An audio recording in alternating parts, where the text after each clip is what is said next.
ভাই সুস্থ আছেন তো? একরকম খুব একটা নয়। জ্বর মাথা ব্যথা হয়? মাথার তো বের হয় না, তোমার গরম পানি গোসল করি। গরম পানি দিয়ে গোসল করেন?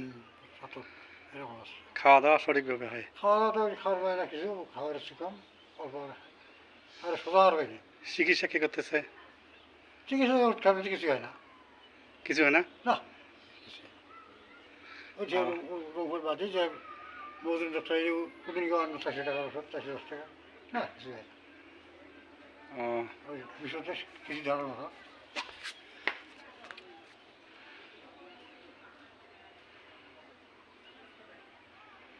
ভাই ভিডিও কোনো এই ভিডিওটা থাকি দেবে, মরে গেলেও থাকি দেবে, মাইসে দেখবে, এলাপ হয়নি।